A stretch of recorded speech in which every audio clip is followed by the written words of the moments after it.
Yeah,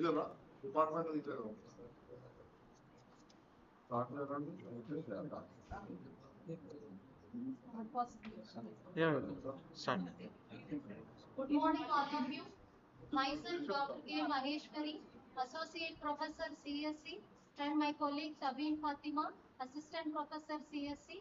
We are here to present the topic outcome-based and student-centered teaching learning to enhance quality education.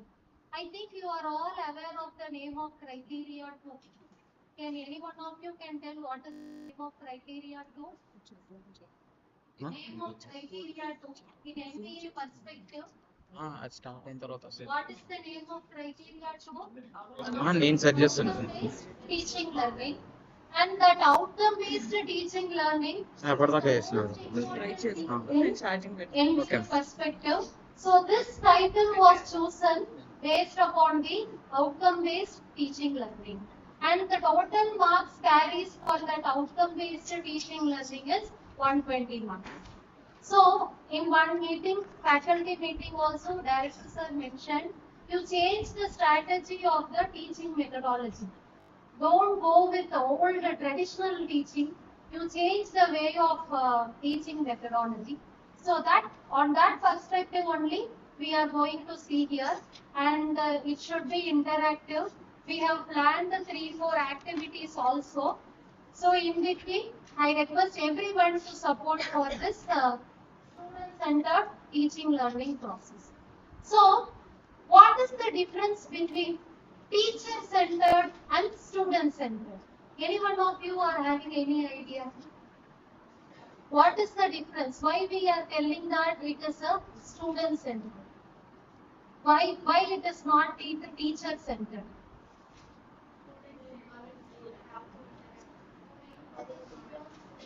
Very good. So teacher-centered means we are delivering the content, we are completing the portion, we are moving outside. But what about student-centered is we are involving the students, we are making the students to do something related to the subject so that automatically the quality is increased. That is what quality education, right? So now we'll start with our topic. So first question, so you have been attending this 4 days FDP. You all know very well. So can you define what is OBE in one line? What is OBE? I noted very big definition and all. In one line, any one of you define what is OBE? Because the very important thing is we should make students to learn. Whatever we do, we define mission, we was already given attainments, everything we are doing. Attainments, when it will be good is if teaching learning process is good. When the students are getting good result. So in a line, so considering this as a perspective, can any one of you define OBE because you are all attending this 4-day session? What is OBE? Define OBE. Whatever may be your answer, you can. Maybe it may be right also. So, OBE, it is an educational approach, right? You can call it as educational approach or otherwise it is an educational paradigm.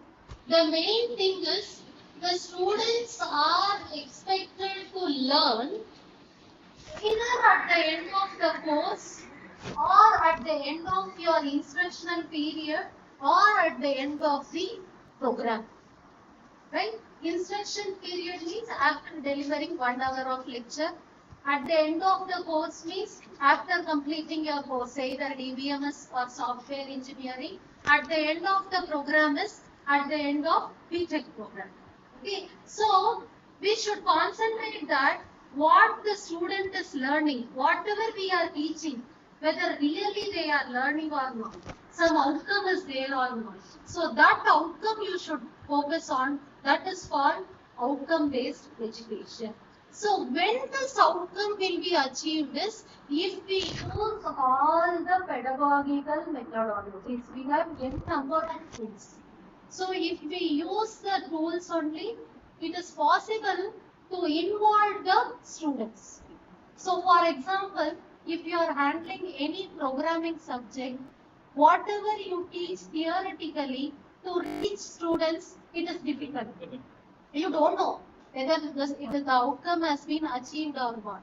But whenever practically the students is working on, at that time when they get one result, at that time that outcome is achieved.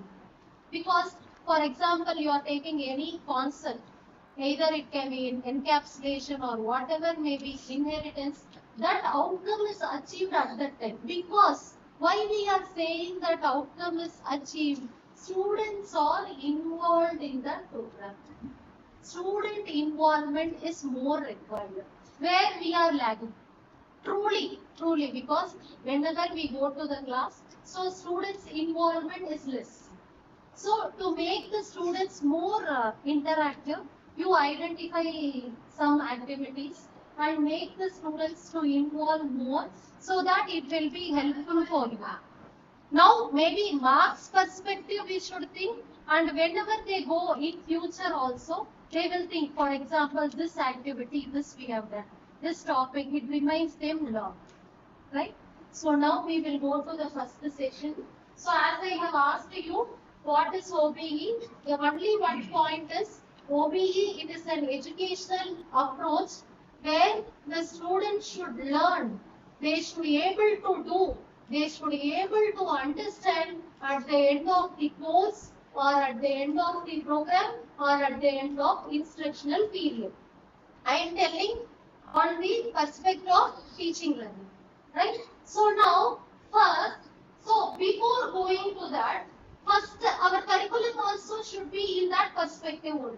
Right? So that is the first point, utilize OBE curriculum. So if your curriculum only is not outcome based, how our teaching we can achieve that outcome based? So the very first point is you design a curriculum in such a way. For example, now we are framing R25 syllabus.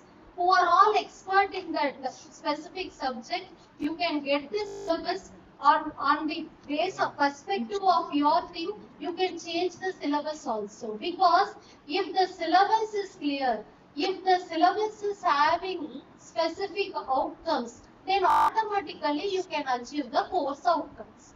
Right? So what is the very first point is utilize OBE curriculum. That is the curriculum should be good. That should be a measurable outcomes. So that is the very first point. Once the curriculum is satisfied, the second point is how we are going to actually teach. Right? So how we are going to actually teach. That should be focused on the second point. Means method. So whatever, for example, I am going to handle DBMS subject. That subject is given to me. So how I am going to actually teach. That is what the second important point in outcome-based education. Method of curriculum teaching, what students can actually do after they are taught. Means we should think how we are going to teach. So if we teach, then the students will expect that this topic they got this outcome. For example, today's instructional period, if it is database management system, ER diagram if I am taking means every student should feel that I have learned, I got some outcome in this instructional period. So that is the second one. The third one is, the very important thing is, it is not that we are going to teach, but the outcome. I told you, right? So it is not that my teaching is done, my task is done. What was reaching to the student after the end of the course. So that is the third important point. So very important thing is, the first one is to implement outcome-based education. The curriculum should be designed in a good way. First point. Second point is how we are going to teach students. So that is very important. Third one is what outcome has been received to students on what standard. Right? So this is very important in outcome-based education. Then only teaching learning process will be implemented. Right? combine two important topics because my topic is outcome based and student centered teaching learning. So you all know very well, as we are continuously telling the word outcome based, outcome based. What is the meaning of outcome based? Some outcome should be there. Then what do you mean by student centered is, if students are involved in that, if we are making students, now I will do one activity so that you can understand very well. If students are involved in that, that is called as student centered. So combining outcome centered and OBE and student centered will give you a more effective teaching methodology, right? So this is the combination of outcome based and student centered teaching learning to enhance the quality education. You take it in the mind, OBE, SEL. OBE stands for what? OBE stands for outcome based education. SEL stands for student centered learning. I told you some outcomes should be there. In student centered the learning is students involvement should be there. So if this two we are following, automatically the quality of education has been improved. So automatically the quality of education will be improved. That is what it has been given here. As I have mentioned, what is the first point? OBE focus on specific learning outcomes. Learning outcome means already I told you, at the end of the course or at the end of instructional period or at the end of program. What is SEL? As you told me, active involvement of students in the learning process. If this both are there, automatically what happens? The students as well as faculty, we will feel more effective, more engageable and a measurable experience, a measurable outcomes. Understood? So now, what does OBE stands for? OBE is, it focuses on achieving the learning outcomes. So what is SEL stands for? Active involvement of students. So this both are very much important. If this both you are following here, automatically you can achieve the quality education. So clear all of you? So this is what my topic I have covered in this slide. This is what I am going to do now. So what are all the teaching methodologies? This is what I am going to discuss now. One quote is there. Here I am going to tell the quote. Now whatever I am teaching you, you will forget. 100% I will assure you. Because last time I have taken one design thinking. I don't know how many are there. Everyone would have asked me, Madam, that Bahubali video we are remembering. But what I thought they forgot. This is actual because at that time I have done that activity. Now also same thing. So one quote is there. Tell me I forget. Teach me I remember. Involve me I learn. So if you involve only, you will learn. So that is a very important quote where you should tell the students also. So students should be in which category? Second and third category. So this quote is very much important. So now as part of teaching learning process, so what we should do? We should follow SEL, right? We should involve the students. We should involve the students more in the teaching learning process. Understood? So this I think now you can understand very well. So OBE definition is focuses on result. Right? I have learned something. No, not like that. As madam has taught TBM subject, I am able to get the placement. I am able to go to higher studies. This specific one, like that, some outcome should be there. Some learning should be there. So it should focus on results. That is outcome. It should focus on results rather than learning process. So the very, very important thing is whatever you do, whatever you perform, make sure it should be a outcome based education. You should get an outcome to achieve the specified and desired outcomes. Right? So you all know very well. I think you all are having license, max, gens faculty. To drive a two-wheeler or car. Right? Suppose if I am telling the instructions, you go straight, you take left, brake, everything I am telling. Second thing, you are taking the two-wheeler and you are driving. So which will give you good experience where you are learning more practice, learning by doing. When you will learn if you do. So whatever theoretically I'm explaining also, it is very difficult to reach the students until I'm not involving you. I should involve you.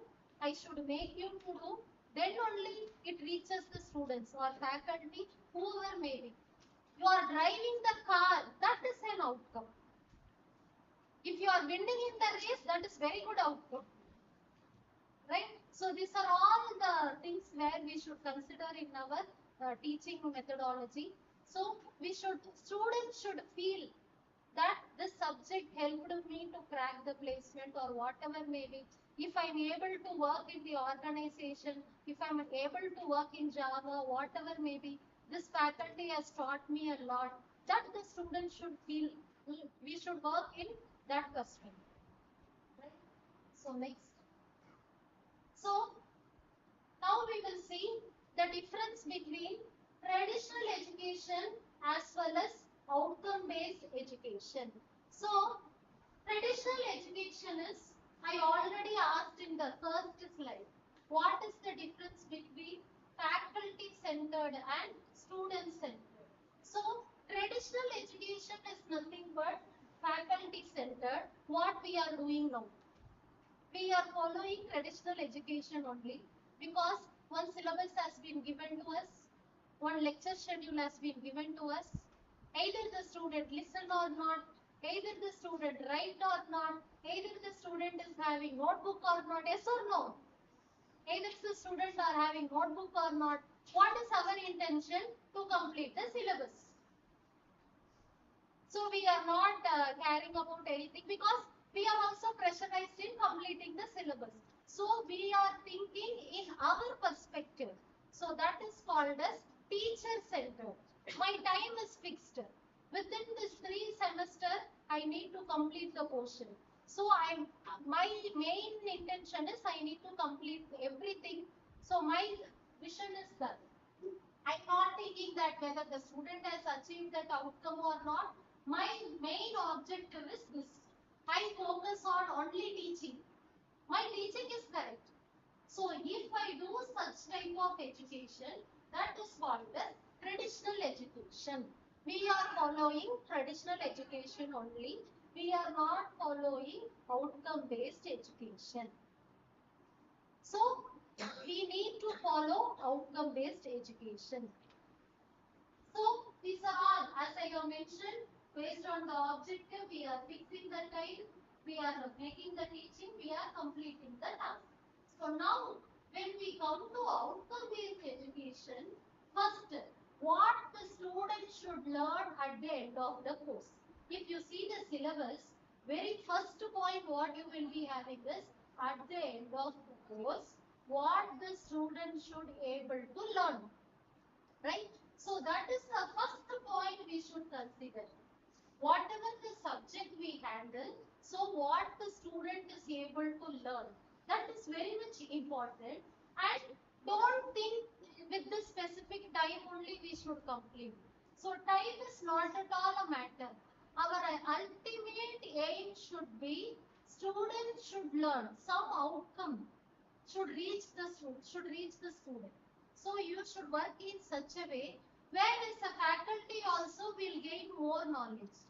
Many of us would have experienced when we are in the lab, we would have been explaining one concept, but more than a student will do well. Many of us would have experienced. So students are having more knowledge, young generation. So if we give input, really the student will shine in a different way. If input only not given, Student will not think in that perspective. So that is wrong. So we should make students to learn. Some outcome should be there, right? So that is time variable. I think you know very well. What do you mean by student-centered? Involvement of the students. So teachers, faculty-centered or teacher-centered is we are not involving. We are doing our teaching. And here we are teaching. Here what we are doing? We are focusing on the students' learning. Right? We are focusing on the students' learning outcome. That is what very much important. So this is the difference between the traditional and outcome-based education. So next, who has found this OBE? So that we will discuss. John Dewey. So he has found this OBE, right? I think it was found long back in the year of 1970s. In the year of 1970s. So in the year of 1970s, so it has been found. Okay. So he wants the people should understand learn by doing. So note it down this point. Learn by doing. So example, very good example is driving a car or driving a vehicle. When you can learn by experimenting, by doing. Either it may be a physics or chemistry, whatever it may be. When they are doing the real-time experimentation only, they can able to understand. Right? So, John Dewey has proposed this learning by doing. So, learn by doing is nothing but it should be practically, it should be implemented. Practical knowledge is required and they should experience. And you know very well, learning driving a car. As he has proposed, but it was implemented and fully it was considered by the name called as William G. Spady. Okay, so William G. Spady, he is the father of outcome-based education. So he only told that to get the outcome-based education, first the curriculum should be designed in such a way. So then only the teaching can be done in such a way. Then only assessment can be done. Finally, the student can success in the outcome-based education, right? So this is the main thing which was popularized by William G. Spady, right? So for outcome first, curriculum, teaching and assessment and student success. So the main key principle over here is all decisions should be based on the outcome. Right? All educational institution it is based on the outcome. That is what in NBA it is very much important. Even we got that point. Teaching learning process is not that much. They are not satisfied because teaching learning process is more effective only. Everything will happen. Every point will be considered. Why faculty each and every point they are verifying? If you have sufficient number of faculty, if you have good number of faculty, if you have quality faculty, automatically teaching learning process will be good. Automatically teaching learning process will undergo in that institution.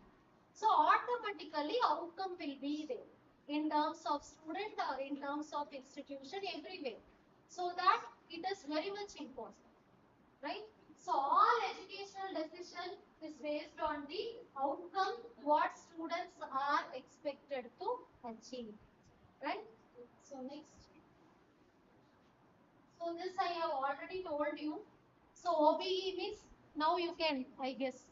So what do you mean by OBE definition is? It is an educational approach.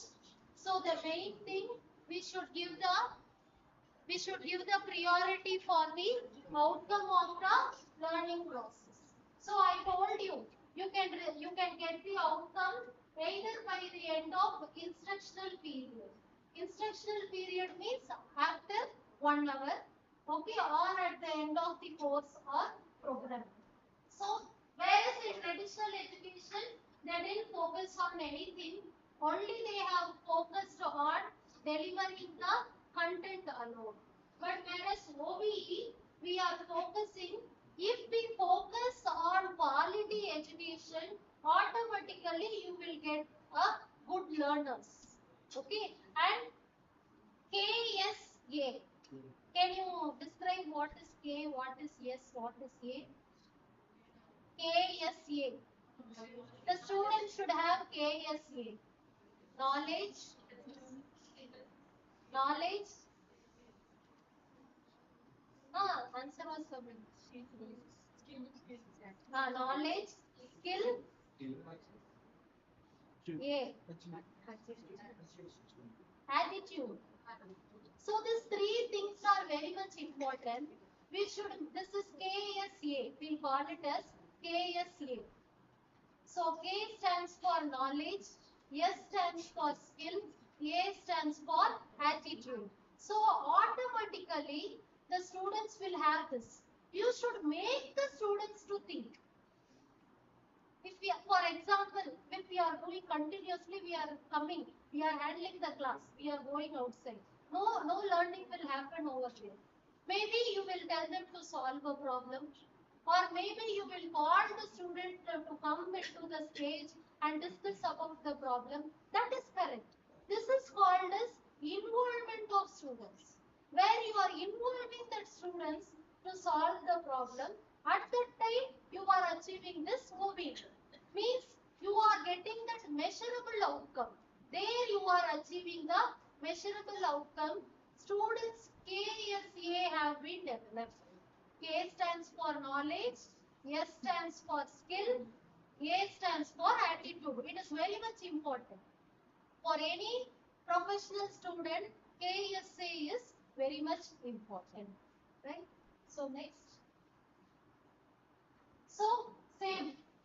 What the main goal of OBE is to make the learners knowledge skill so that in future they may, after completing of the program, they can go and survive in the society and they can able to solve the complex problem and they can sustain in the future.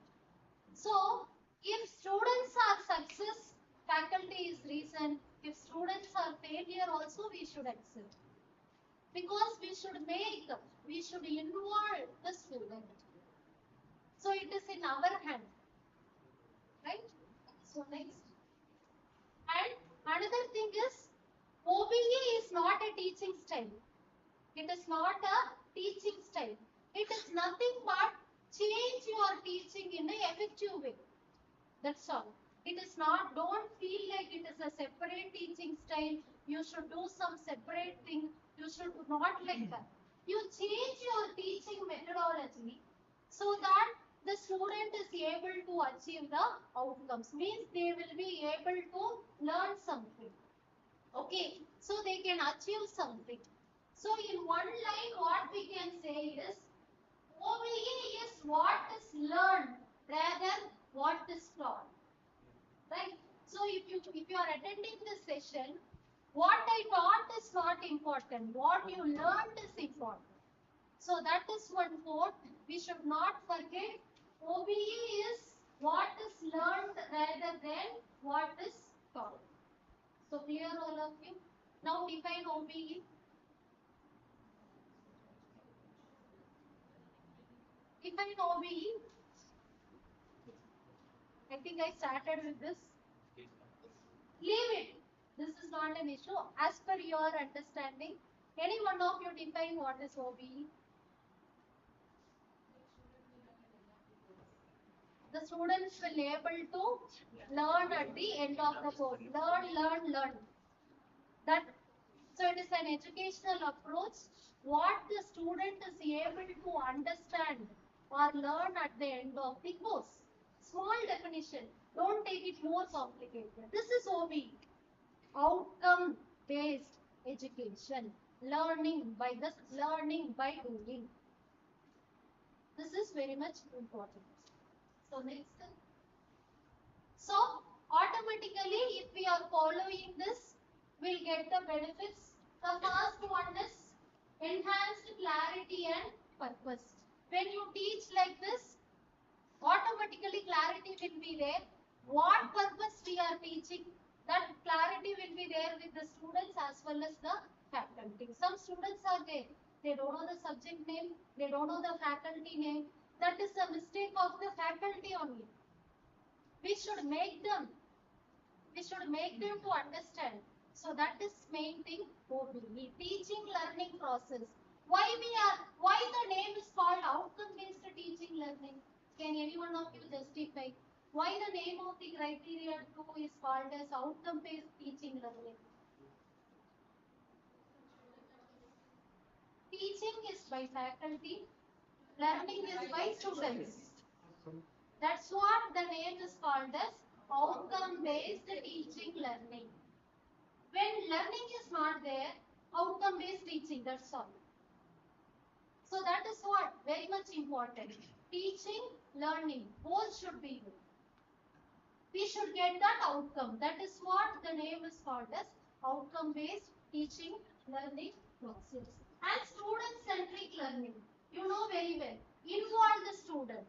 Involve the student in each and every activity. For example, this guy is coming and sitting, making live YouTube. Whether any of faculty we can do this? No. Because some app to be installed, he is learning by doing.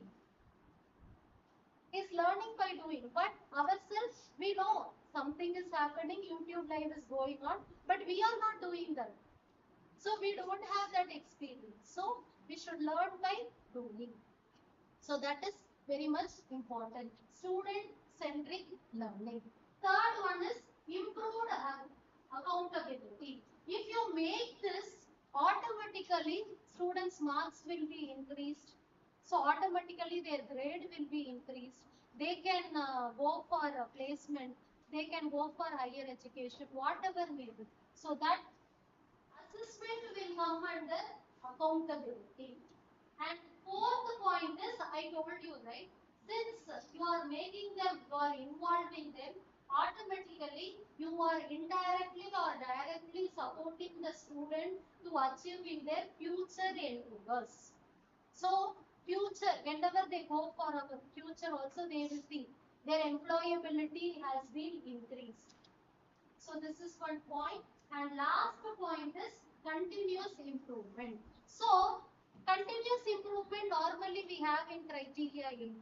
So, what we will do if we are failing somewhere? So, where we are failing, that targets to be changed. Later we should try to success over there. That is called as continuous improvement. So, which will make the faculty to go with the next level of thing, next level of teaching. Right? So these are the benefits of outcome-based education.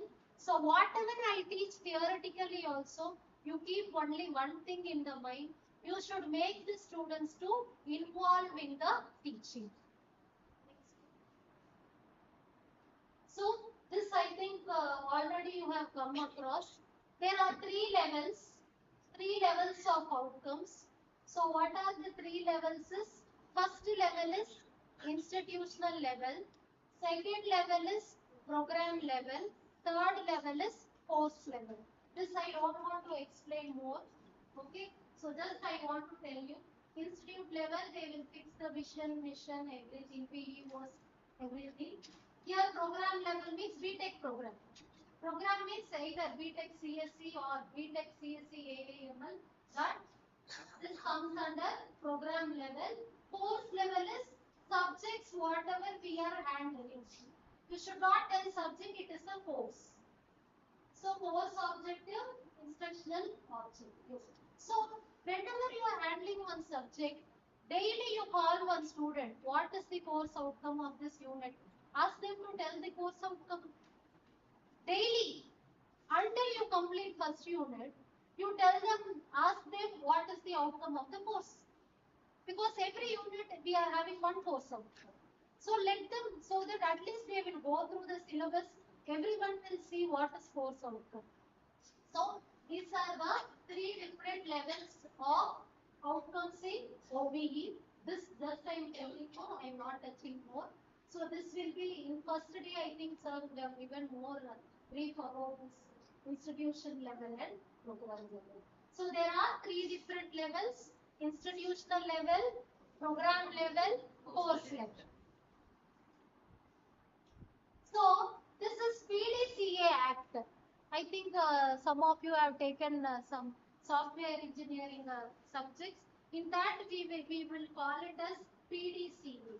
What do you mean by PDCA is plan, do, check, act. Okay, so plan, do, check, act. So plan is, as we have told, is the institutional level. Okay, so OBE should be framed initially. So mission.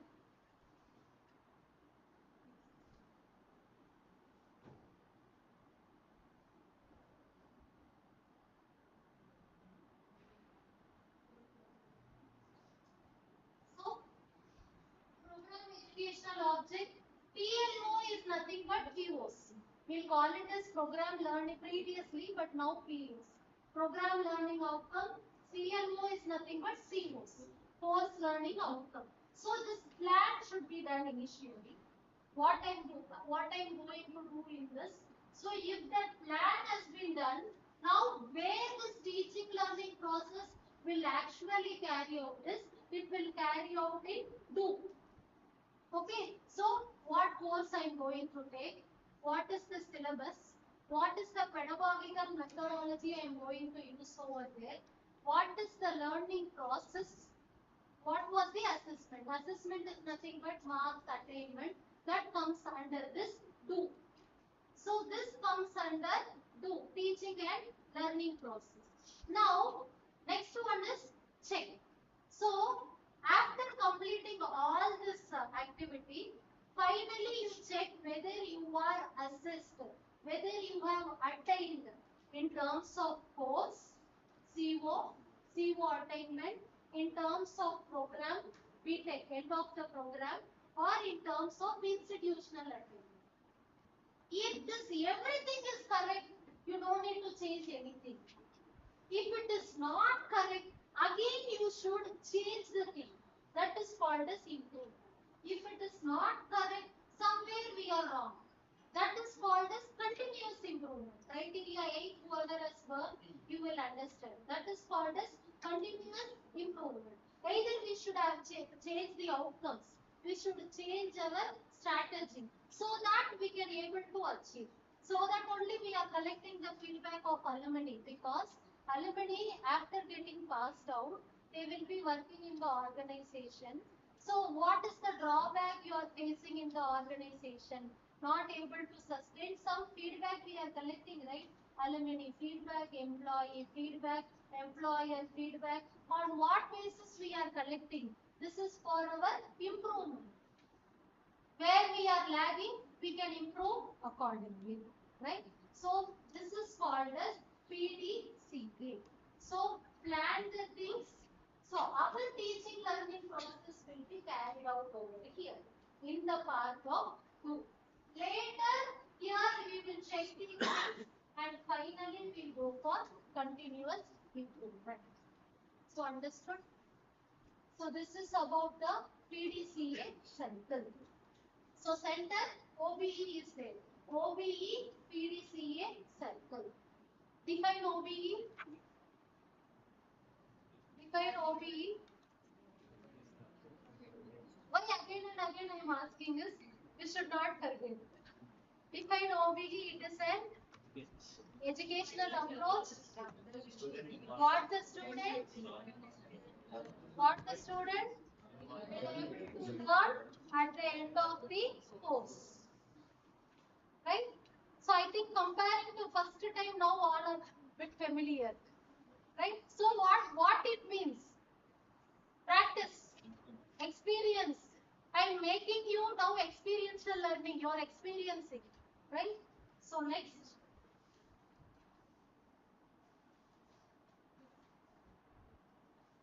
So understanding outcome is just a normal visual representation I have given. But this you know very well.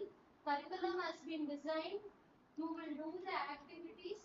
After doing the activities, this particular students will perform in the assessment. This image is called as student. For your understandable purpose, I have given. So if the student is performing things correctly, automatically the student will have the learning outcome.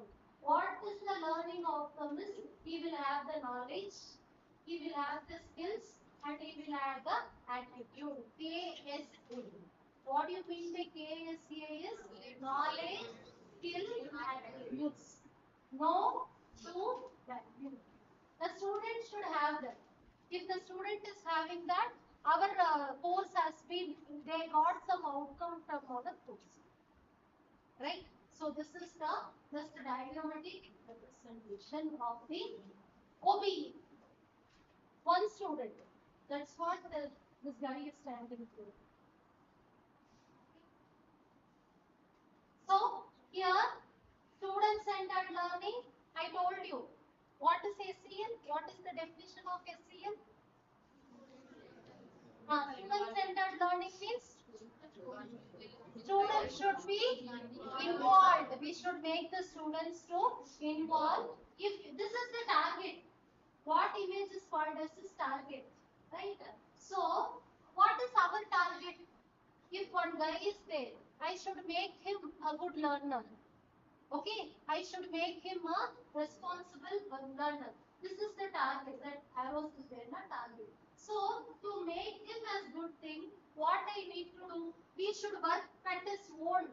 Individually, he should work. For everything, he should not depend on others. That is called KSA. He should have a knowledge. He should have a skill. He should have that attitude. So, attitude. He should be working. He should have communication skill. He should develop everything. If that has been developed everything, automatically the student is becoming a independent, responsible learner. So that place the student-centered learning is playing a major role. Yes. So next, same. How we are involving is the students should show their interest. They should not be idle. So anyway, maximum students are idle. Now the students should not be idle. They should show their interest. As a class teacher, if you are going to class, some class teachers will be good. They will easily, as they will tell, the students are good in programming. The students are good in communication skill. Even some course teacher, they know each and every student name also. That also we are lagging. Yes or no? We are lagging in some cases. We should know each and every student. If you know about each and every student only, we can able to develop their skills. So, if we know that, they will automatically come and explore the interest. They will collaborate and partnership with other students.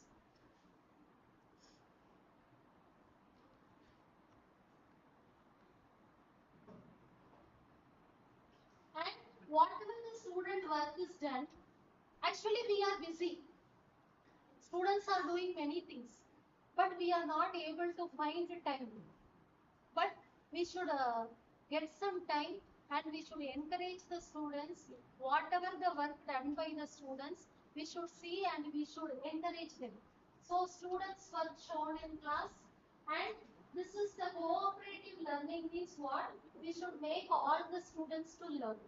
First of all, teaching is not only our duty. We should forget that not only teaching, we should make the students to learn, and we should give them freedom to take the things of their own choice. That freedom should be given to them, and you should use the technology in the class. The technology should be used in the class. So these are all student-centered learning. Give them group discussion.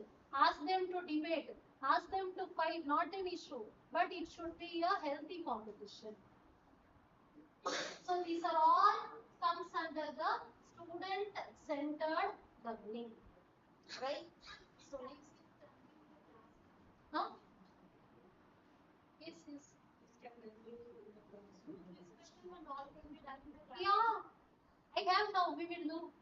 Still, I didn't I have activities. Still, we are in basics. Now only we are. We have one group discussion also.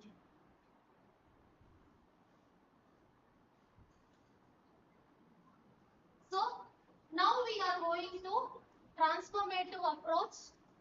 Till now, what I taught you is basics. What are all I have discussed now? OBE. So, define OBE, educational approach to make the student what they are able to learn, right? And what does SCL stands for? Student-centered learning. We should involve the students to learn the subject, to learn the things. So that is what I have discussed. Now we are going to student-centered learning, a transformative approach to education. So now we will start our innovative pedagogical technologies. So many activities are there. So one by one we will start the activity. What are all the activity you can carry out in your class, that we can start hereafter. So the first thing is why we need this teaching learning process. First thing, quality education. Are you doing quality education?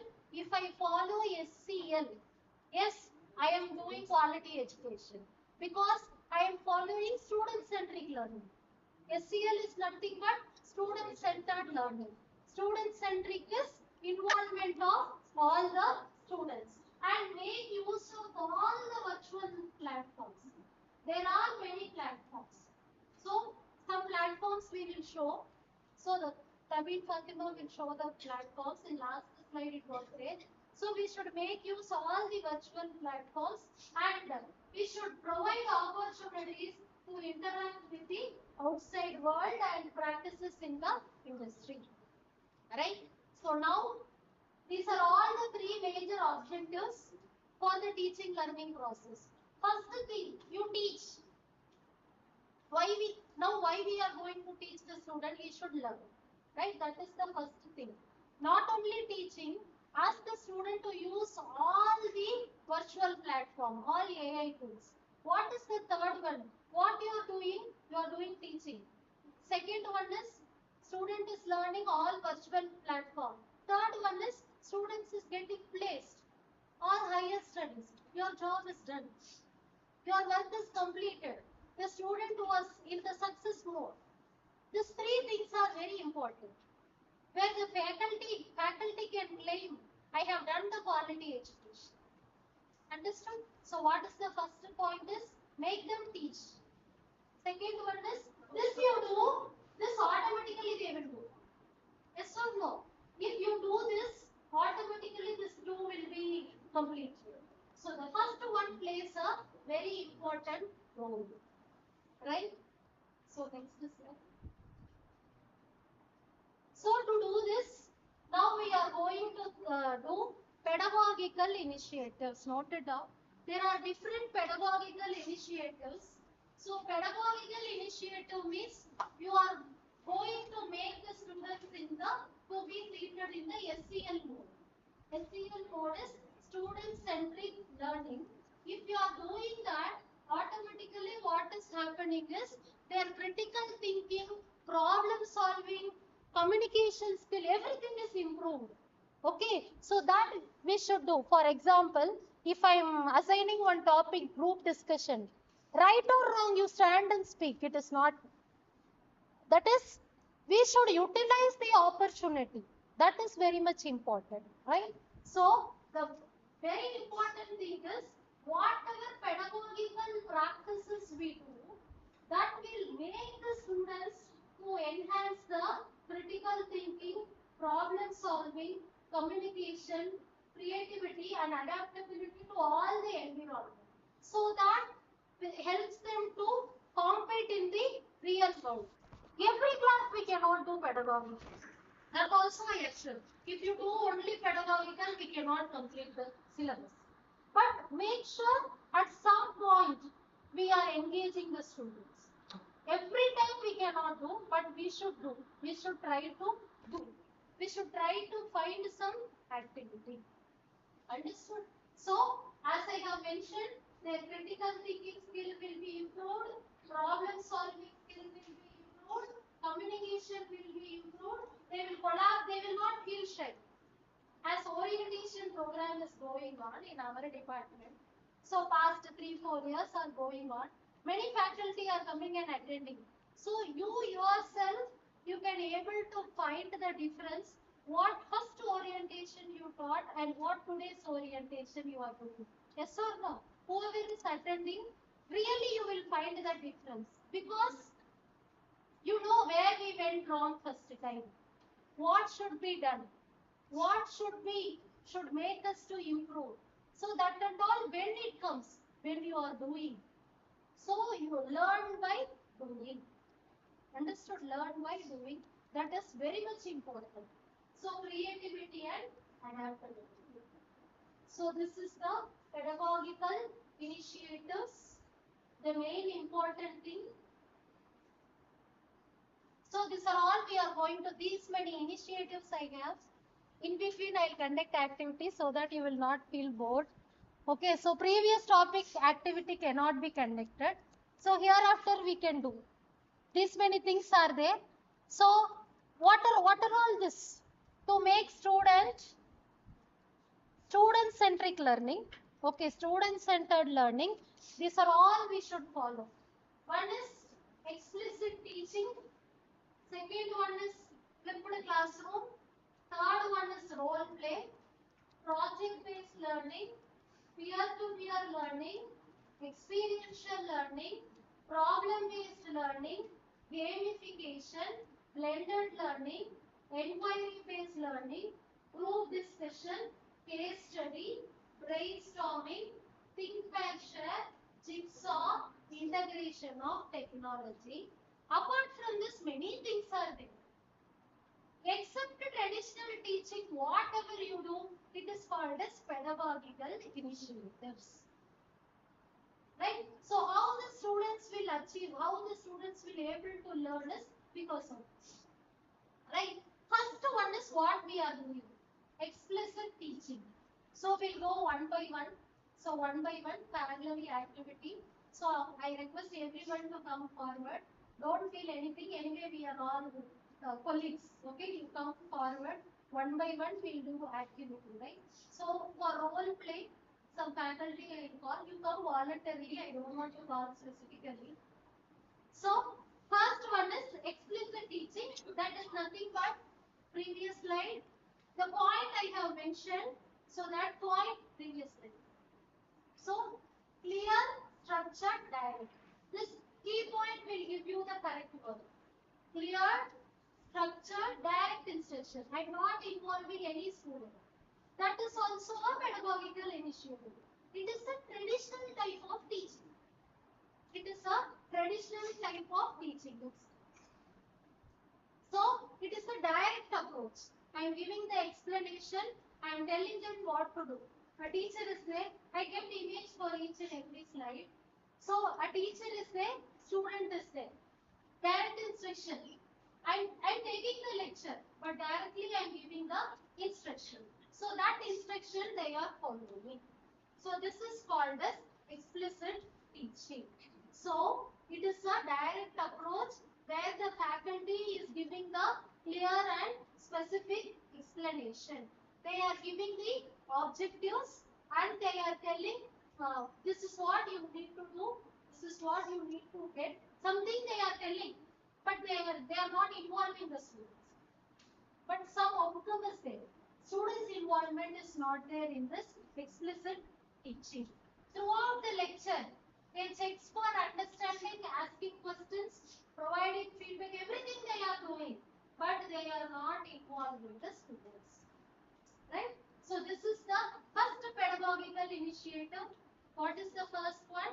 Explicit teaching. Now second one, role play. Directly we go to role play. So role play means, as the name indicates, what is role play? Acting. Right? So first preparation and explanation, student preparation, role play. Right? I think you are aware of bubble sort technique. Yes or no? So now what is the concept of bubble sort? We have a set of numbers. We need to do it near this. So I request some 7 faculty to come. Come voluntarily. Just you need to stand and catch this. That's all. So first, no instruction, nothing. Just you need to catch and stand. We are going to do bubble sort. Next. Role play for bubble sort. So one height person I need to catch like this. Pointer.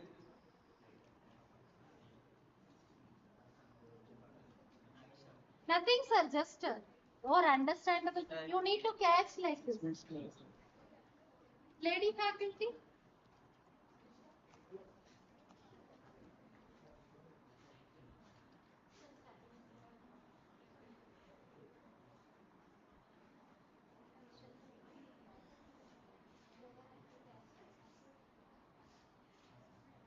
I need someone to catch this.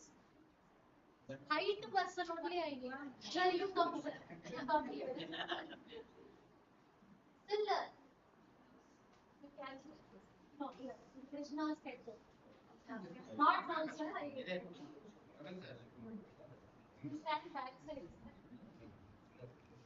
Come here, sir. No lady faculty, no?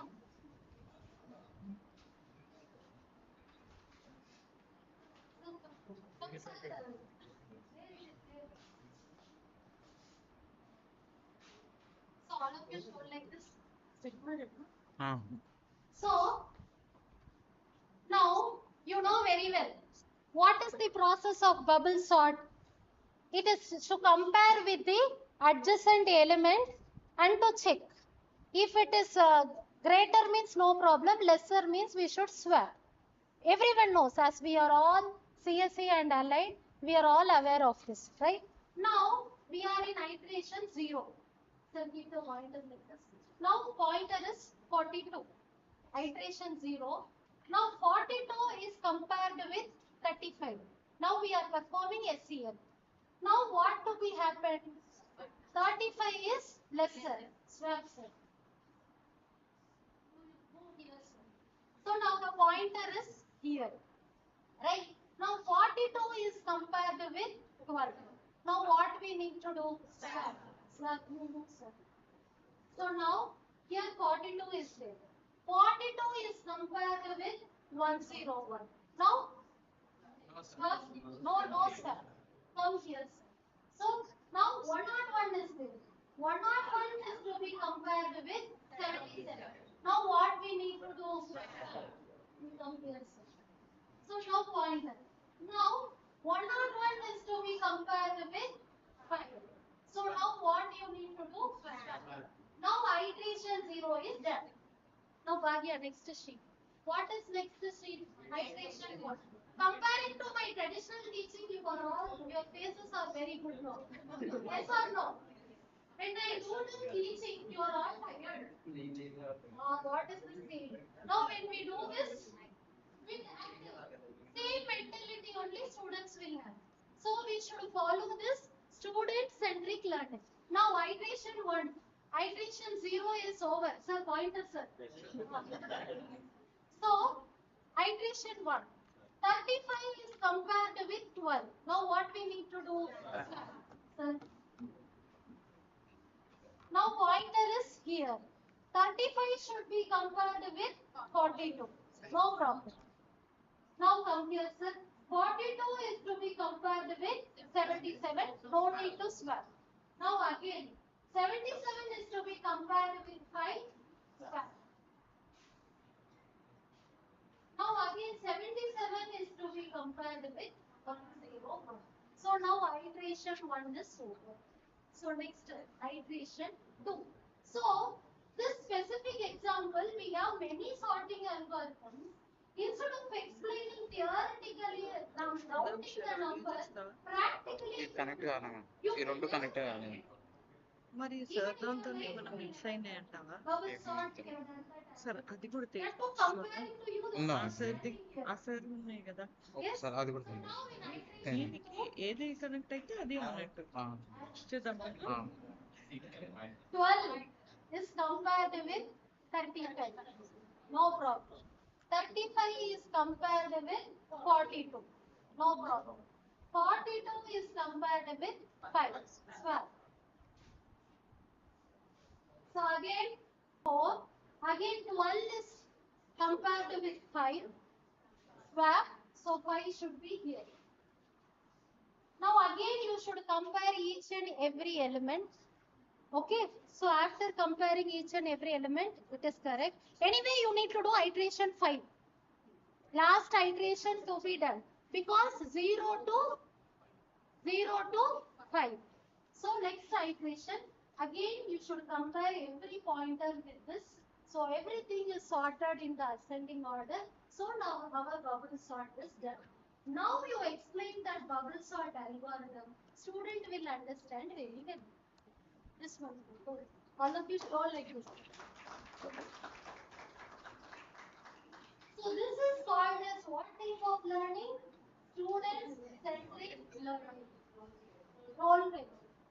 Student-centric pedagogical initiatives. Under pedagogical initiatives, it is a role play. Understand? Thank you, sir. Thank you. Thank you, ma'am. Thank you all of you for participating. Still two activities are there. Okay. ఏమేమి propose చేస్తున్నారు? So now, I think you understood two pedagogical initiatives. What are that? What is first one? Explicit teaching. What is second one? Role play. Now we are going to see flipped classroom. See, listen. You send any video ఇది or material one day before the class. దీనికి ఏది connect One day before the class, you share something. Set చేసుకుంటాం. And next day in the class, if you make the students to do that, that is called as flipped classroom, right? Flipped. So you are sharing either a material or a video one day before, and the students are performing in the next day. That is flipped classroom, right? So now this it reverses the traditional learning methodology. Note it down. Flipped classroom, it reverses the traditional learning methodology. So videos, readings, whatever may be, ఇది they దీని watch at home. ఇది తీయండి. But where the active అదంతా learning happens, ఇప్పుడు ఇది active learning really happens inside the class. Right? So see the diagram. This is traditional. What we will do? We will give the lecture and we'll tell the student to write the homework. Then what is flipped classroom? Already we have shared.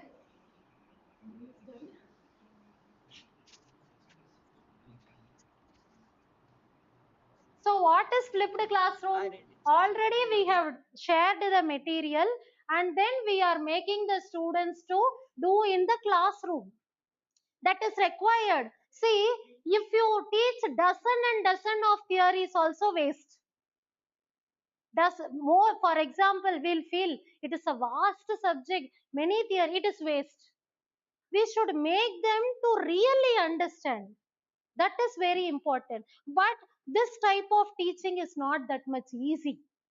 We should do some pre-exercise. We should take time. To take one class also, it takes some time only. Some exercise is required. So now, here, as I have already mentioned, the flipped classroom is before the class you will define either a PowerPoint or PDF or videos, whatever may be, you will define and the discussion should happen inside the class. What is the outcome of this pedagogical flipped classroom is they will practice and which will be more motivated. For example, in a class, 50 students are there. If 10 students are only doing, remaining 40 is not able to follow.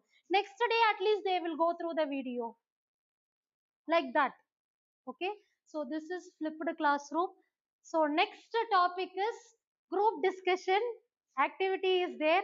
You know very well. I think no need to discuss more about group discussion. What is group discussion? One topic will be given, one debate should happen. So now, shall we go with group discussion? Yes, all are ready? Yeah? Yes. So what topic is? Impact of AI on job opportunities and unemployment. Whatever you feel, you can talk. Someone should, anyone. What is your idea?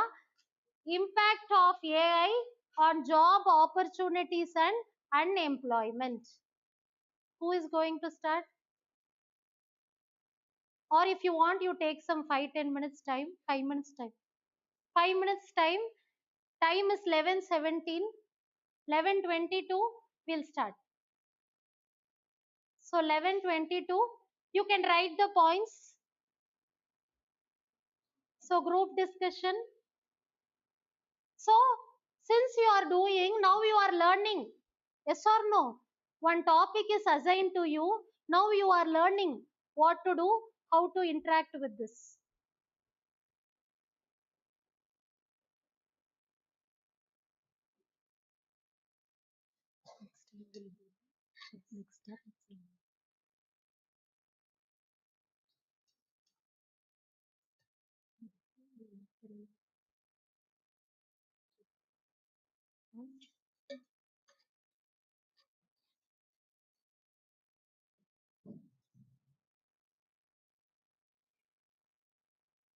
So all of you have your points with you.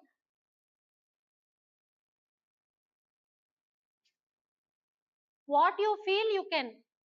Why this AI is either it is giving you job opportunity or it is making you unemployment. This AI you should debate. Group discussion.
Ready? Who is going to start?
is going to start either this side or that side.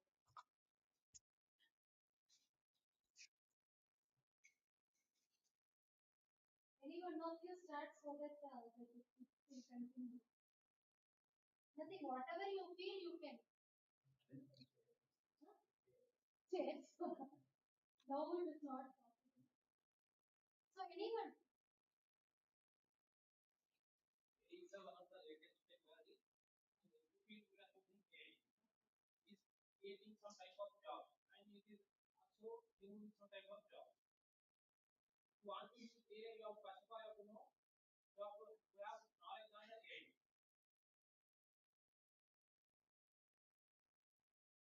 Yes. If you want to increase the productivity within the less time, you have to use AI. In any field like mechanical, aeronautical, or agriculture, anywhere we can use AI. There are some advantages, there are also there. So he is projecting the opportunities. So anyone,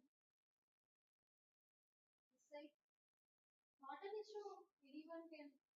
And what you feel, you can. No one. No? Like students also will be like this. So our faculty community, anyone. Thank you, sir. Next.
Next, any one of you. Sir talked about opportunities, Madam talked about unemployment. Next, another 2, 3 so that we can proceed with the next. So, next pedagogical initiative will be continued by Kapil Fatima. So, next pedagogical initiative is project-based learning. Good morning, everyone. Myself, Tabeen Fatima. The first pedagogical initiative which I'm going to discuss is project-based learning. Okay, or you can also call it as a PBL. So it's a student-centric approach where the main focus will be on how the student is going to learn. Okay, so here teachers are not going to give any talk. Students will come up with some real-time challenges, and for that real-time challenges they will be analyzing, they will be investigating what is the issue, what is the challenge, what is the problem there. Okay, after investigating the problem they will think, or what could be the possible solution and how should they design the solution. Okay, after that they will come up with a final outcome.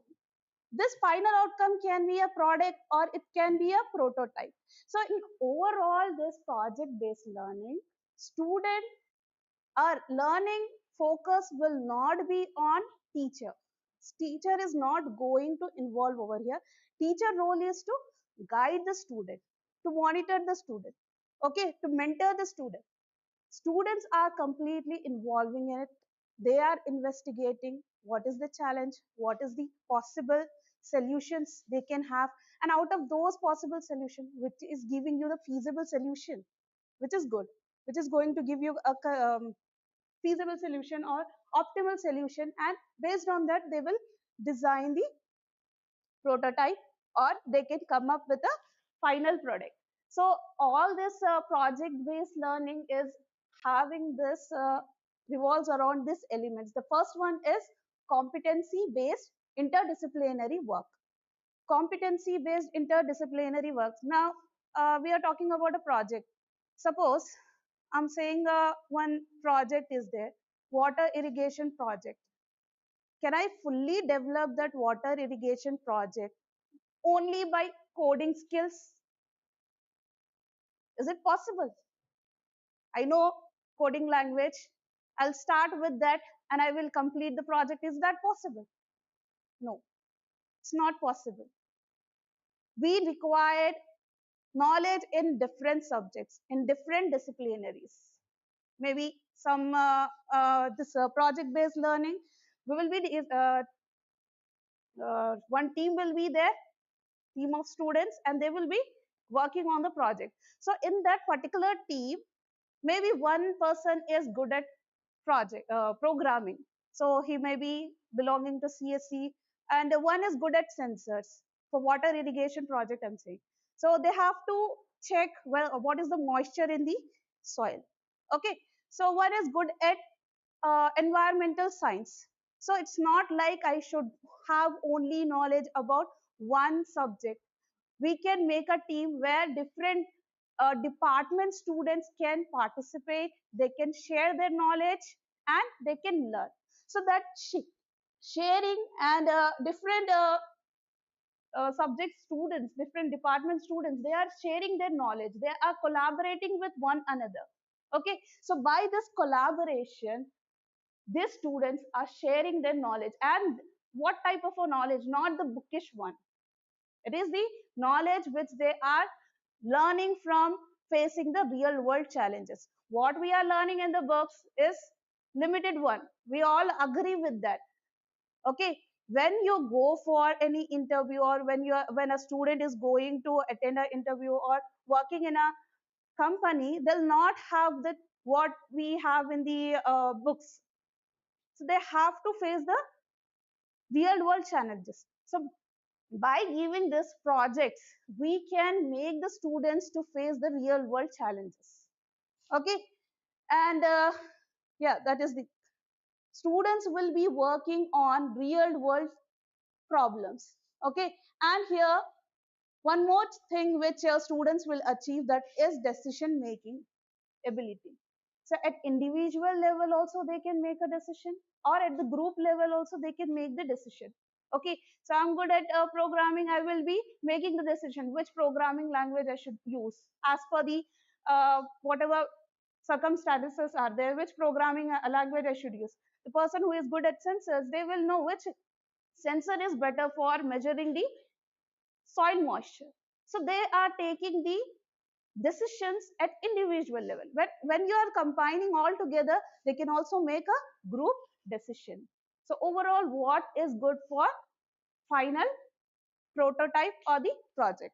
Okay, so you can see here, project-based learning is an active learning approach where students learn by actively engaging in real-world project. Then this requires investigation and problem solving. So by this, what we are achieving, what student will achieve? Student will learn, they will gain the knowledge, that is first K, and their skills will be improved, that is S, and attitude, their attitude will be improved. Okay, if you are working with the real world challenges, when the student is going out and working in a company, if a new uh, any project is given to them, they'll not feel like, okay, this is something new, already they have worked, they can start going it. So this K, S, and A, that will be achieved by this project-based learning. Okay, that is one thing. This is about the only their skill sets, knowledge, skill, and attitude. Apart from that, students will also learn team management. When they are working in a team, how to collaborate with one another, how to share the ideas, how to make the decisions, how to manage the work, how to divide the work, all those things they will learn. So in project based learning, one more complex project will be given, that is break down into small sub problems as per their competency, whichever field student is good at, that particular students will work on that. They will collaborate, they will share their knowledge, and they will come up with a final product. Okay, so this is project based learning which we are employing, which we are using in our academics, like our major project or mini project. Okay, so next one is peer learning. Peer learning is an educational approach where individuals learn from one another by sharing their knowledge and their skills. Now, peer learning is here, students are only involved in it. Okay, so this is again a completely student centric pedagogical initiative. So, student centric learning where only students are involved. So, one student, suppose that person is good at the subject. So what he can do, he can help the other students. Now what will happen in this? If I ask any person over here, come and explain any topic, they will not come directly. If they have the full knowledge on that, they will come up, then they will deliver the topic. So same goes over here. Student who is going to deliver the topic, they will prepare themselves fully. He is good, he know everything, but there may be some learning gaps over here. So first he will prepare himself, he will complete that fulfill that gaps. After fulfilling that learning gaps, they can come up and they can help their peer students. Okay, so that is the thing. Peer learning is students are learning among themselves by sharing the knowledge and by sharing the skills. Okay, now this can be done.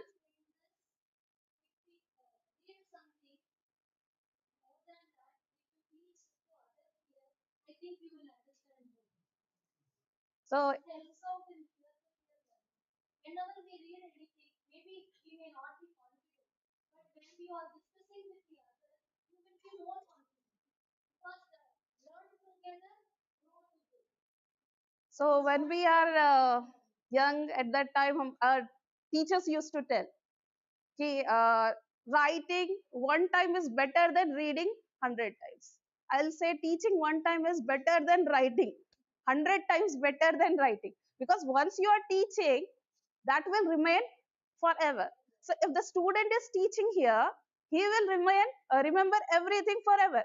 And the one who is taking the information from other student, he will also learn, because they'll not have that shyness. Okay, teacher is there. They will be completely involved in the discussion. Okay, so that is peer learning. So in peer learning, any same class student can also share, or they can teach, or any seniors, they can come and they can teach. Peer learning can be done by suppose students are there, one topic we can give, we can ask them to write on the topic and exchange that. They can exchange the copies what you have written, exchange it, and other students will verify. Like that also we can achieve this peer learning, not just only delivering, by verifying also we can do that. Next is experiential learning. Experiential learning is the point we have already shown, that is learn by doing. Previously in the previous slides we have learn by doing. Okay, so experiential learning, it's like we are learning the things by hands-on experience. Instead of learning from a book or taking the lecture from the faculty, students will learn by performing the experiments. Okay, if I say programming language, I'll say this is the syntax for loop, and for open bracket, initialization, comma, semicolon, then condition, then semicolon, then increment or decrement operation. So it's like only I'm telling. But when student is writing that syntax and writing some code, suppose he has missed one semicolon, he will know that okay, because I have missed this semicolon, these many errors are there just because of one semicolon. Okay, when he will rectify that error, he will learn, okay, this one small mistake can lead for many errors. So that is the experiential learning. Students will learn by doing it, by hands-on experience. So here also their thinking power and resilient remembering power will increase over here, because whenever they see that topic, they will remember what they have done in the labs. Okay, so all laboratories, those will come under experiential learning. So you can see here in experiential learning, some knowledge will be there with the students in theory classes what we have conducted. That knowledge they will expose that to the new challenges what they are experiencing. uh, after that real world activities what they will think what type of a solution you can keep for that. Okay, they will write or they will conduct the experiment. After conducting the experiment, they will reflect on that. Okay, so after following this procedure, what kind of a outcome they have achieved. It can be a positive outcome or it can be a negative outcome. So that is reflect. So they will apply the knowledge in the new exposed conditions, then they will reflect on the solutions. After that, after reflecting whether it is correct or wrong, they can apply it to some other problems. Like this they can grow. Okay, so here instead of just theoretical instruction, students are engaged in active problem solving. Any coding projects we can give, or any type of stimulations we can give, or industry collaborations we can give to reinforce the learning. Okay, next is problem based learning. So problem based learning here, again it's a student centric learning where student will come up with some problem. Teacher is not going to give any problem. So if you remember, before the vacation, we have given one survey to students. In their village, identify any problems. Yes? We gave no. So like that, students can come up with a problem, real world problem, at individual level or at group level. They can meet the team and they can work on that real world problem. Okay, so the problem here, after identifying the problem, they will analyze it. What are the cause of the problem? Okay, when that problem is frequently seen. For example, let us assume that student has observed traffic, more traffic whenever while they are coming to college, near the college premises. Okay, so that is one problem they have identified. To overcome this problem, what students can do, they have to analyze first at what time the traffic is high, okay, in which lane, and what are the possible solutions they can come up with. Manually also you can solve, or you can design an application and you can monitor that application and you can solve it. So this designing an application is better option than making a person stand over there completely for all the long time.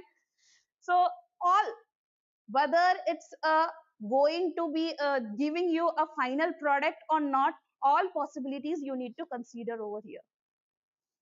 Okay, after analyzing, students will identify they need to know about the problem. After that, they'll research how to solve that particular problem. They have analyzed what can be the cause, something. After that, they will make research to how to solve that particular problem. Okay, so what can be the how we can solve this problem for controlling the traffic nearby our college? We need an application. We need some sensors to monitor the traffic flow. Yes, and some traffic rules information also required for us. Okay, so here all this knowledge is required. So students can research on all this criteria. After that, they can come with a solution.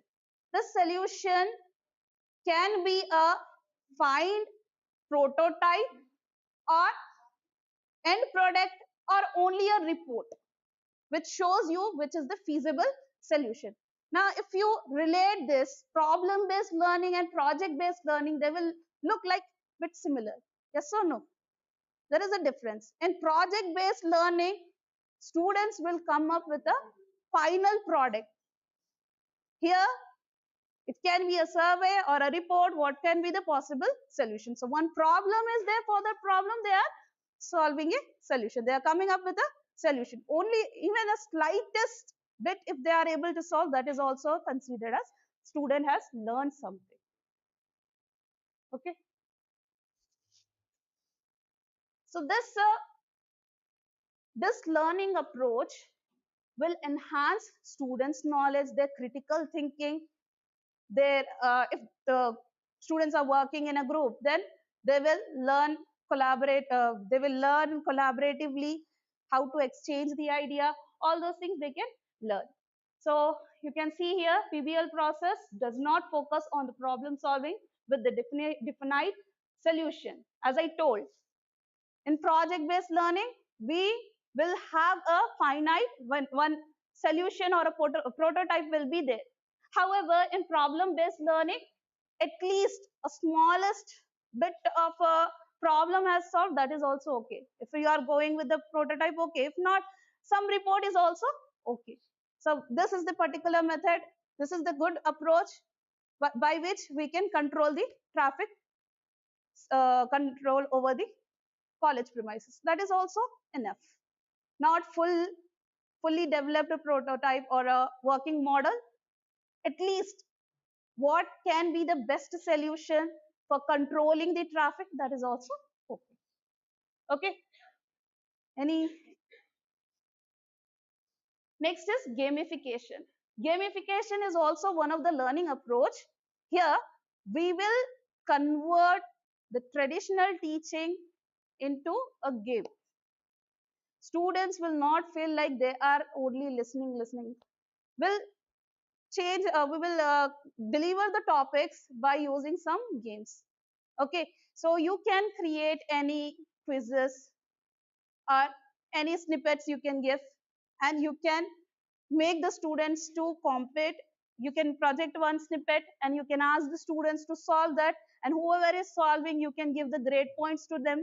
Some batches like that you can do, and you can make the learning as a game in a fun, in a very by fun way they will learn, not just listening.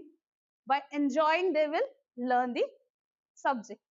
So these are some platforms which is allowing you to which is allowing the students to learn by games. Okay, lead code is there, we have quizzes over there, and snippets are there, and whenever students are solving those quizzes or snippets or any problem they are solving, they'll get a grades over there. Okay, same for Hacker Earth. Okay, I'll be showing this code and game. In this platform, they have designed the platform in a very good way. Like everything is like a game. So everything is like a game, and student has to write a small code to to solve the problem. They will be giving some problem. Okay, so I'll show you this one. Then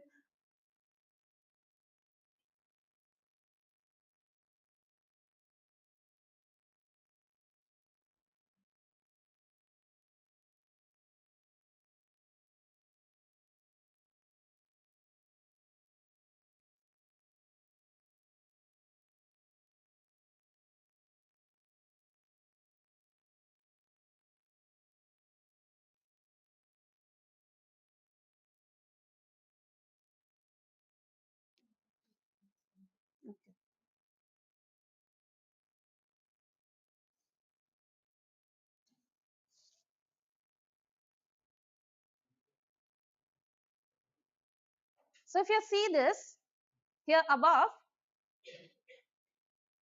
this is the user, and we need to write the code whichever target is approaching near to this user. Okay, very simple thing. What we have to do, we have to measure the length from this player to this first player, this third player to the first player, which one is coming near to it. We have to show that this target is approaching near. Very simple thing that you can write it over here. You can select any programming language, C or Java, whatever, and you can write down the code. So how we can solve this problem? By simple if else statement. Check the distance from the player 1 to player 2 is less than distance from the player 3 and player 1. If it is less than, then target 2 is approaching near. Like that we have to display. Okay, simple. If distance 1 is less than distance 2, print target 2. This player 2 is approaching. Very small thing. So this kind of a games, if we are introducing to students, this comes under game based learning, where students will learn by playing the games. So it's like that only. Here we are playing the game and they are learning. And what is the topic? Very simple thing. Simple if else statement. Okay.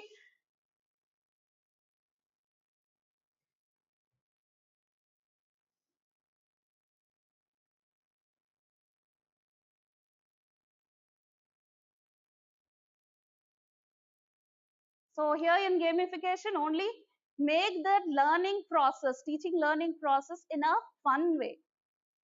You can do it anyways. No need to go for any website or any software. You need not to use it. In the classroom itself, you can make some games as per your syllabus and you can conduct the game. Okay, so the students will not be feel bored over there. Next is blended learning. Blended learning is a learn. Last semester we have followed this for programming subject. Java, DBMS, Python, we have followed it. We were teaching the students, at the same time students were practicing it. Okay, so explicit is teaching is also going and students are practically solving it. So it's not like only this example you cannot take as a blended. There are many ways in which we can achieve the blended learning. You can give any online tutorial and at the same time the same topic can be discussed in the classroom also. So in this figure you can see here explicitly a professor is teaching to the student, and here in online mode they are teaching to the students. So this is a blended learning where you will combine more than one pedagogical initiatives. Okay, so you students attention, so new concepts or any online resources you can use for blended learning. Any digital platforms you can use for this. Next is inquiry based learning. Inquiry based learning, here students will learn by imposing questions, by inquiring it. Okay, so that is the inquiry based.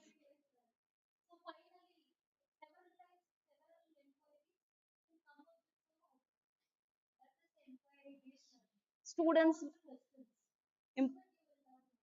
imposing questions, you can give any topic and on that topic students can inquire, not just in the classroom, outside of the classroom also they can approach any other resources and there they can inquire. With the faculty also they can inquire.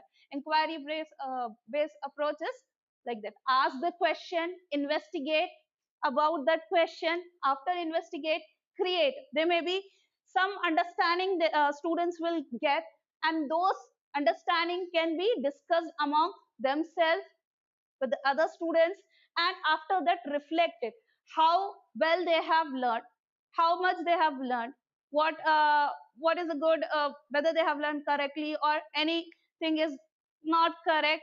They can reflect on that. After reflecting, if suppose they have some gaps is there in the learning, again they once again they can inquire about the topics.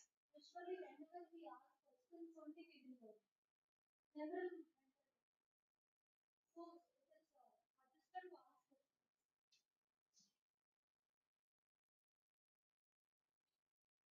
Think, pair, and share. So words itself is saying think. First, the person will think. Any topic is given, you can ask the student for 5 minutes to think over the topic.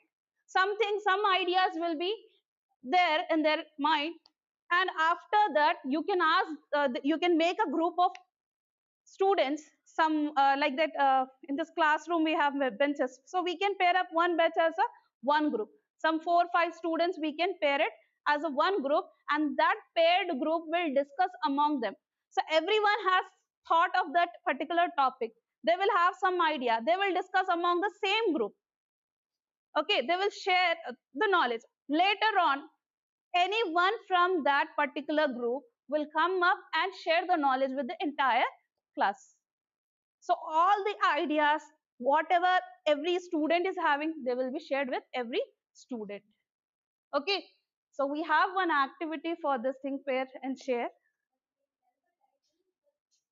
Just understand. So anyway, we planned anyway we will start this. So this is one activity for artificial intelligence. Like this, you identify any activity for yourself. Think, pair, and share. Let them think, let them pair, let them come and share. So this is one example type. Role of artificial intelligence in daily life. So they are thinking how AI is going to create an impact. They are sharing with the partners. Finally, they are sharing the ideas to entire class. So that is this is very easy actually. Think, pair, and share. Everyone's idea will be shared with every student. So any one activity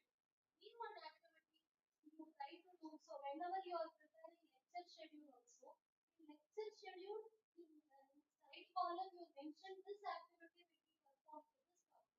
Because same subject we are handling multiple times. That is what MBA committee is also expecting.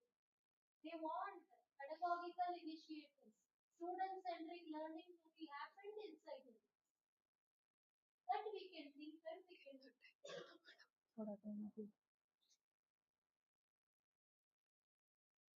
Next is technology integration in teaching learning process. Any technology which you are using to make your teaching effective and more understandable by the students, that comes under this technology integration. So if we are using this smart board, it is also one of the example of technology integration in teaching learning process. Or you are using a Google Classroom or Duolingo or NPTEL or Kahoot, all these things, all these platforms which we are using to make the teaching learning process effective, that all comes under technology integration. Any technology, even you are preparing a PPT, that is also technology integration. Duolingo. So like that you It's make a learning app. identifies the map related to your subject. Like learning the languages that many of us are experiencing. So like that, you try some maps.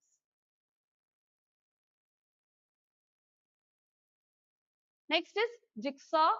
In jigsaw method of in this pedagogical initiatives, one complex problem will be given. Okay, that complex problem is divided into sub problems, and that sub problems is given to different expert groups. We will create a different groups of students, and one student will be learning one sub problem, they will be working on one sub problem, another one on another sub problem. Like that, we will divide the complex task into sub problems, and we will create some expert groups. Okay, later from that expert groups, one of the student will pair up with the other group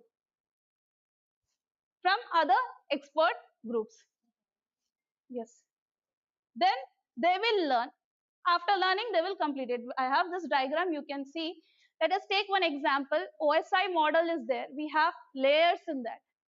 So maybe you can give physical layer for this group A, then data link layer for another group, network layer, Jigsaw group A, jigsaw group B, jigsaw group C, network layer, transport layer. So all those layers you can give. So these group A will only focus on that particular physical layer. They will be learning about that. Then network layer, only on one subtopic they will be learning. They will be expertising in that topic.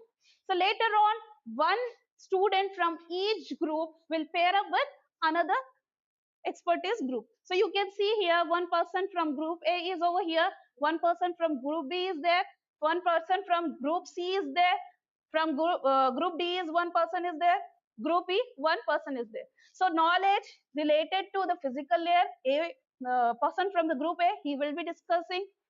Knowledge about the this data link layer will be discussed by group B. Like that they will learn. So complex problem is there, that is divided into sub problems, and those sub problems will be given to different teams, and those teams will get expert in that particular topic. After that, one person from each expertise group will be paired up with other groups, and later on they will discuss and they'll learn. So they will completely understand the subject. So this is JIX. A, B, C, D, E. So one person will come, one will go.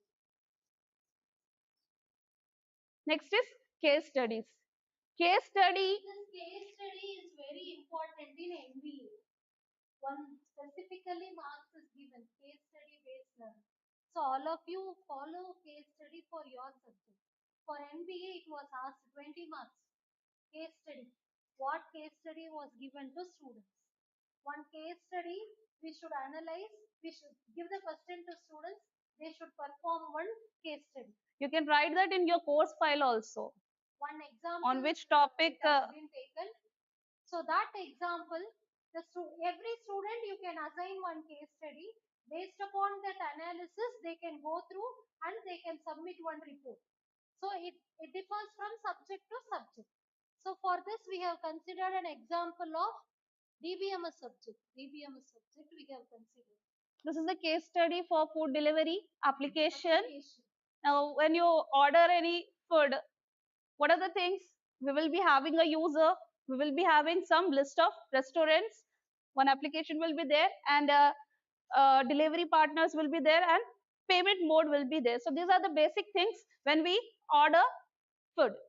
Okay, so for this, we have a entity diagram over here. You can see here, user is one entity, here order items, and payment is there, and menu we have here, and restaurant, and delivery partner and delivery. These are all the entities that you can see the attributes. For user entity, we have a user ID as one attribute, name, email, phone number. These are the details of the user, and primary key you can use as a user ID.